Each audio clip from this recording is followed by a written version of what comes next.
Yeah, I didn't pick up on none of that. You need to go rewatch it. No, I mean I get what you're saying. Like that stuff. Like I started like the white people in this movie seem pretty fucking stupid. I think the white people in this film seem pretty typical. That's why I didn't have a problem with it. Because yeah, Stereotypical. well, call it what you will, but Well, I've got a problem with that in my horror movies. I don't have a problem with it because okay, I'll explain to the Indian that was helping investigate the family, a strong Indian woman over everything, like, you know, and then what Indian woman? over the Investigator? yeah. I barely noticed her in the film though. Well, I'm just pointing it out that, you know, she was having to, you know, put the Kevin and Karen in their place because, you know, they're fucking putzes. They're fucking putzes. You're telling me that you like that little white girl.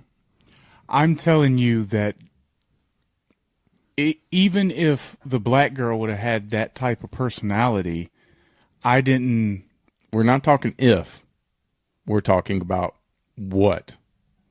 Like, it didn't bother me, though. Like, to me, what was, like, it didn't take me out of the movie like it took you out of the movie. I'm not saying that you're wrong. I'm just telling you from my perspective. I thought it went political. I didn't get that vibe. I thought that. Well, maybe not political. Political is not the right, but woke. It went woke.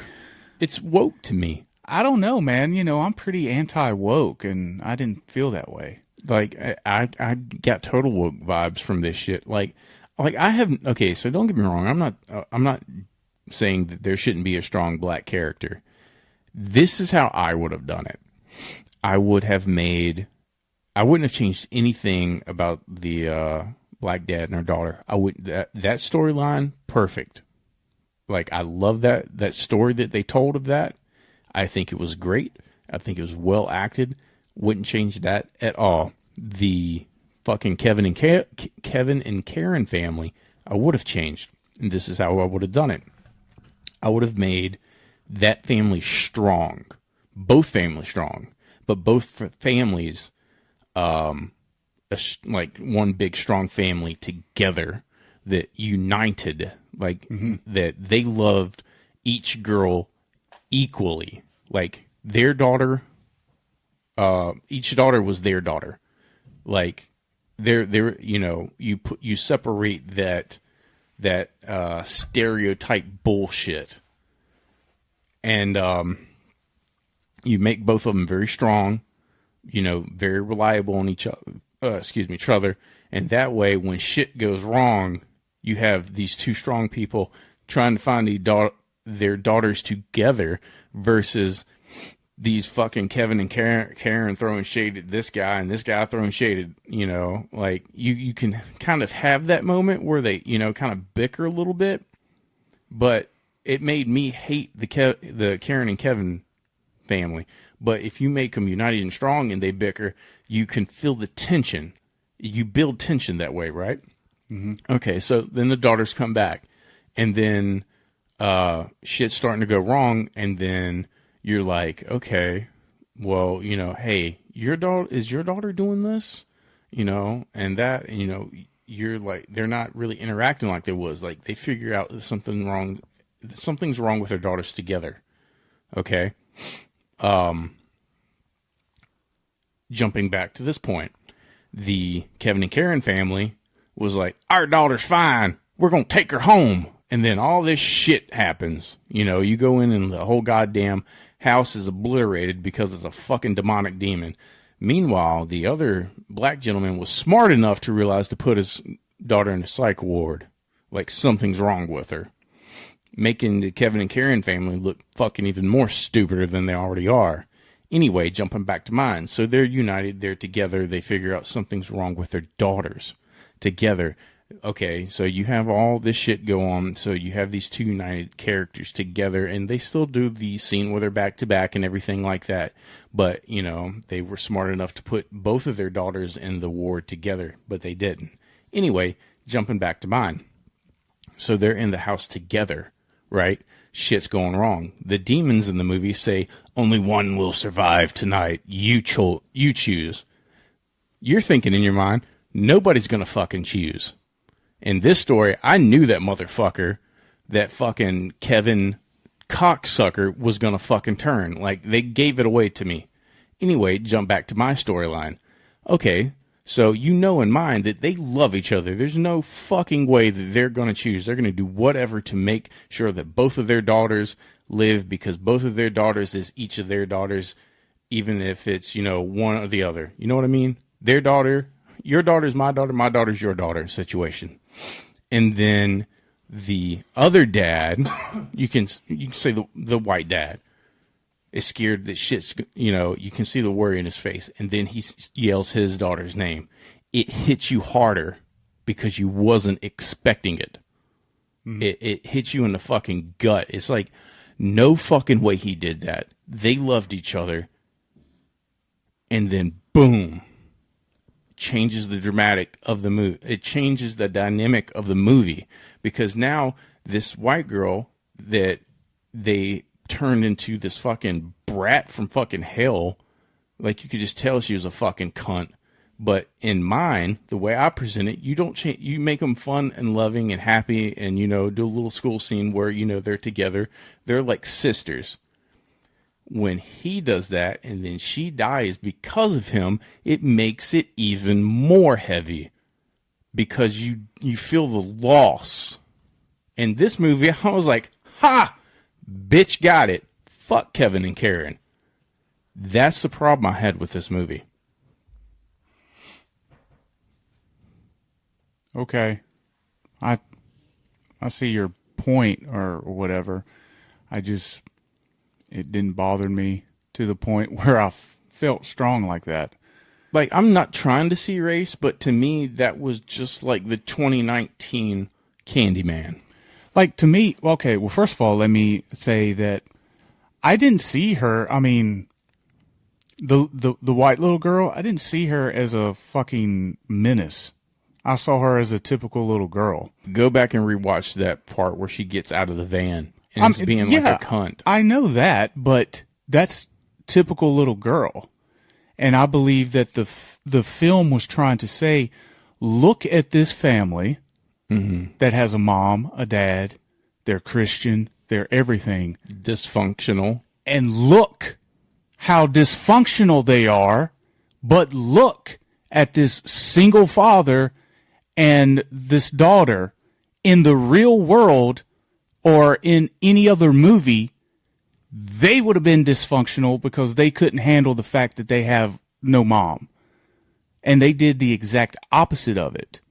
Because you would think a mom, a dad, the family aspect would be more intact and would be less chaotic.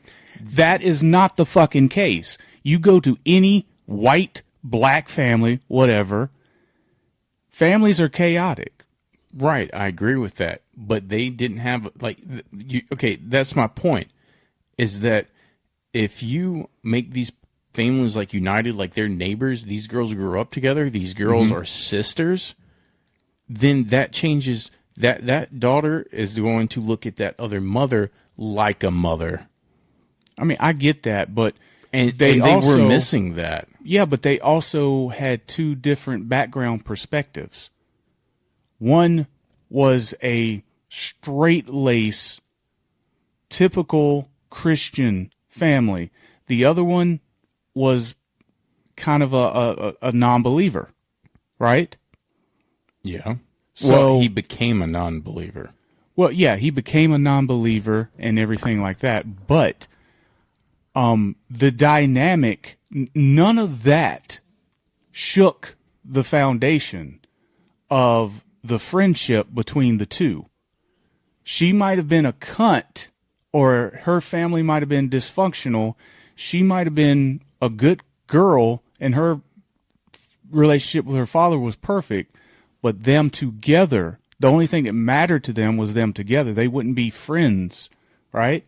And there's a point in the film when they go missing, and like you said, the single dad is bickering with the mom and dad on the other side, the one thing that really stuck in my mind about that whole thing is, I don't know you. That was the thing. I don't know you. Right. So that's what caused the bickering back and forth. If they would have known each other or whatever, like you said, that would have been a cool story as well. But to me, I mean, that caused friction because, like you said, nothing's wrong with our daughter. We're going to take her home. The other one is like, something's wrong with my daughter. I got to get her to a facility. Two different philosophies, two different thought processes. Okay. And I thought personally that because of what the single dad did, he helped his daughter a lot more than they did. And the reason for that is because they put all their faith in church and all that stuff, and he seeked out real help. Mm-hmm. Okay? And if anything, I did not get a race thing. I did not get a Candyman 2022 thing. I got sometimes people who believe and people who not believe, like when they come together, there's friction anyway, right? Mm-hmm. And to me, if you could take away one thing from this movie, not saying that this was the point, but I don't think that this was an anti-religion hating moment, but I think it was a moment where you can say, look, just because you believe and you're a Christian or you're Catholic or whatever doesn't make you right, and it doesn't make your methods better than my methods. I got that, at the end of the movie, and I appreciated that. I appreciated that moment, that we should be one.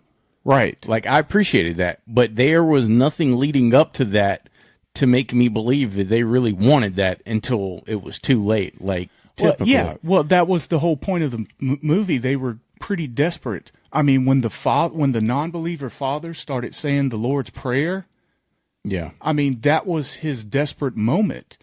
You know what I mean? I got that. When the straight-laced Christians had no objections to the other religious stuff, that was their desperate moment. They were trying to get all their daughters back. Right, and you could have still kept that in my storyline. You can still be like friends with somebody that's not of the same faith. And to me, that would make a bigger impact, showing the unity, that we need more of it. But I'm not going to sit here and...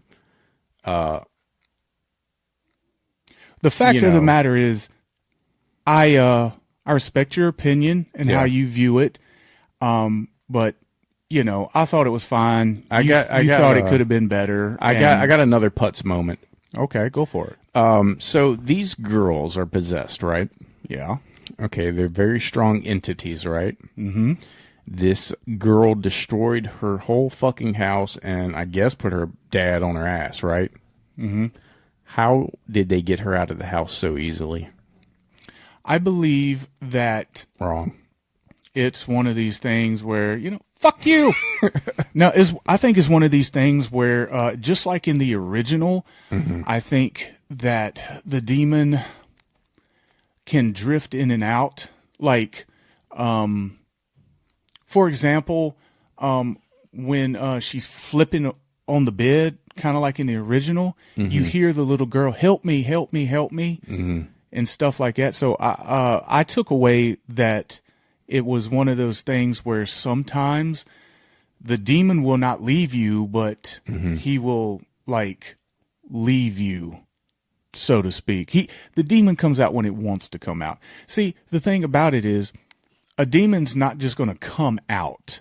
Mm-hmm. It's going to come out when it has an audience, right? Right. And I just chalk it up to, like, they found a moment where she was probably asleep or whatever, and they were like, "Oh, let's grab her now." I didn't see that as no big deal. But they did it to both of them simultaneously. Somehow they managed to. get opportune moments. Yes, because everything that happened in this film